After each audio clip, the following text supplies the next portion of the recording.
കൂട്ടുകാരെ, ഇത് fish fry ഒന്നുമല്ല കേട്ടോ. ജനലക്ഷങ്ങൾ ഏറ്റെടുത്ത വഴുതനങ്ങ അല്ലെങ്കിൽ ബ്രിഞ്ചാൾ ഫ്രൈ. ചോറിന് ഒരല്പം ചാറുകടിയുടെ കൂട്ടത്തിൽ ഈ ഫ്രൈയുടെ 2 കഷ്ണം കൂടി ഉണ്ടെങ്കിൽ അന്നത്തെ ഊണ് കുശാലായി. ആദ്യം നമുക്കതിനായിട്ട് ഒരു 1/2 ഇഞ്ച് കനത്തിൽ ബ്രിഞ്ചാൾ ഒന്ന് വട്ടത്തിൽ കട്ട് ചെയ്തെടുക്കണം. പിന്നെ ഒരു പാത്രത്തിലേക്ക് 1 സ്പൂൺ മുളക് പൊടി, 1/2 സ്പൂൺ മല്ലിപ്പൊടി, 1/2 സ്പൂൺ കുരുമുളക് പൊടിച്ചത്, ഒരു നുള്ളു മഞ്ഞൾപ്പൊടി, അല്പം പെരുംജീരകം പൊടിച്ചത്, അല്പം ഗരം മസാലയും ആവശ്യത്തിന് ഉപ്പും എടുക്കണം. അതിലേക്ക് ടേസ്റ്റ് ഒന്ന് ബാലൻസ് ചെയ്യാൻ വേണ്ടിയിട്ട് 1 ടീസ്പൂൺ നാരങ്ങ നീരും കൂടി ചേർക്കണം.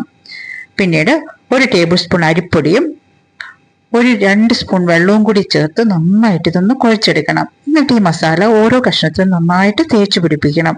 ഒരു 5 മിനിറ്റിന് ശേഷം നമുക്ക് ചൂടായ പാനിലേക്ക് അല്പം വെളിച്ചെണ്ണ ഒഴിച്ച് അപ്പുറം ഇപ്പുറം തിരിച്ചിട്ടൊന്ന് ഫ്രൈ ചെയ്തെടുക്കാം.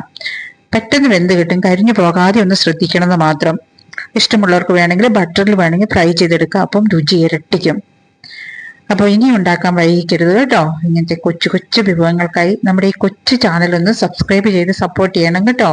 അപ്പോൾ thank you so much for watching.